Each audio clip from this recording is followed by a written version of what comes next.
لسه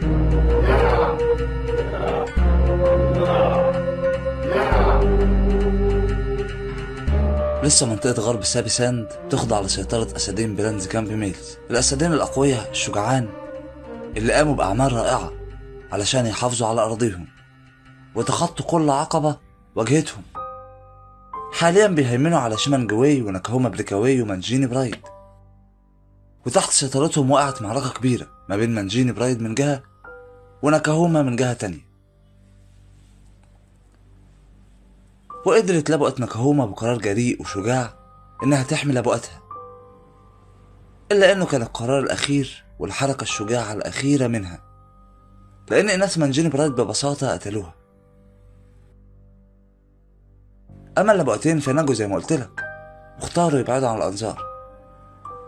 أهلا بيك في فيديو جديد وتحديث أسود سابي ساند لشهر مارس 2024. أتمنى الفيديو يعجبك والقائمة تعجبك. اعمل قبل الفيديو واشترك دلوقتي ويلا بينا نكمل. ونروح لتومبيلا ميل اللي بعد ما تعرض لضرب مبرح على ايد براندز كامب ميل الأقوياء اختار انه يعيش على بعد مسافة آمنة، وبعد شهور من المعركة المخيفة بالنسبة له اتشاف مؤخرا مع بنتيه أو لبؤتيه من أوتاوا برايد.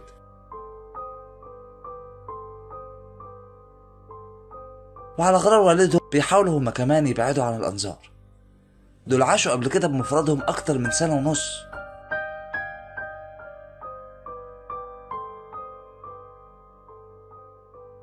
وفي شمال سابي ساند وقعت صراعات كتير على مدار الشهور القليلة اللي فاتت.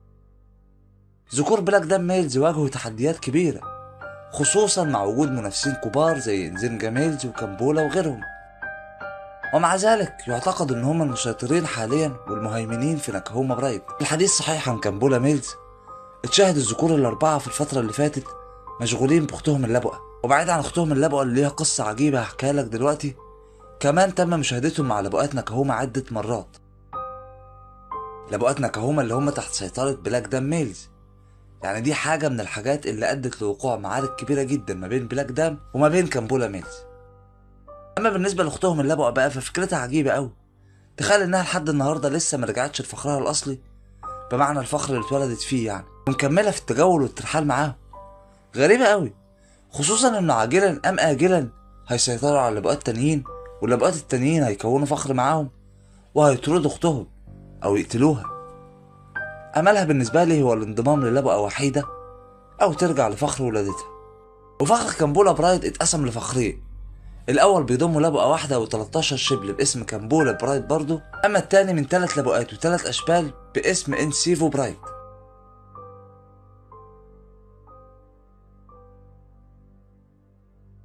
والمجموعتين لسه تحت حماية انزينجا ميلز، وجيجيما ميلز لسه بيعتبر القوى المهيمنة في جنوب سابي ساند. الأسدين اللي خاضوا مناوشات كبيرة مع ذكر نكول المجاور ليهم، لكن تقريبا حاليا الكل اكتفى بما لديه ووقفوا الصراعات. وحاليا تقدر تقول ان الجيجيما بيسيطروا على ستيكس والفخر الجنوبي ومسوتو برايد. مسوتو ده بالمناسبة اللي كان هو تلماتي برايد سابقا. ايوه، التحالف اللي مكون من 4 لبؤات، فاكره؟ كل الحكاية بقى يا سيدي انه تم تسميته بالاسم ده بعد ما اتنقلوا من منطقة تلماتي واستقروا في منطقة بالقرب من خط صرف مسوتو، فتسموا على اسمه. في كمان تلماتي بريكاوي برايد ما تنساهمش، ده الفخر اللي بيتكون من لبؤة بالغة وأسدين شباب، اللي بعد اختفاء الذكر امبالي اللي كان مسيطر عليهم الفخر وصل لحالة سيئة. دول تجنبوا خوض أي معركة مع أي أسود أغراب.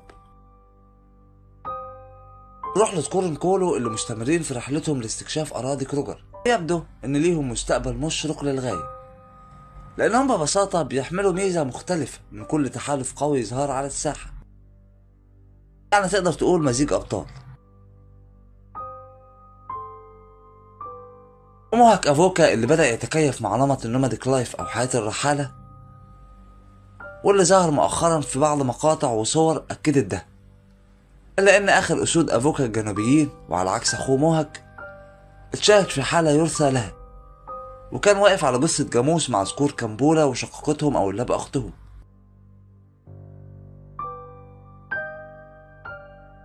ونختم مع ذكر ناكاهوما الوحيد اللي واصل أيامه في رمال سابي ساند الجنوبية بشبابه المعهود وحالته الصحية والجسمانية القوية والمميزة، إلا أنه بالرغم من حالته الصحية دي إلا أن فرض سيطرته على أي فخر في المنطقة احتمالات وقوعها ضئيل للغاية. زي ما عرفت كل تحالف بيضم على الأقل ذكرين بالغين أقوياء، ما كانوش 3 أو 4 أو أكتر، ومحاربتهم بالنسبة لذكر نكهومة الوحيد هتكون مهمة مش سهلة على الأسد الشاب. ولا أنت إيه رأيك؟ هنشوف في الأسابيع اللي جاية إن شاء الله إيه اللي هيحصل في سامسند. تكونوا أول اللي يعرفوا بالأخبار والمستجدات دي على قناة أرض العجايب إن شاء الله. أشوفكم الفيديو اللي جاي على خير. أعمل إعجاب الفيديو ومشاركة واشترك دلوقتي في القناة اللي لسه ما اشتركتش. أشوفك الفيديو اللي جاي على خير.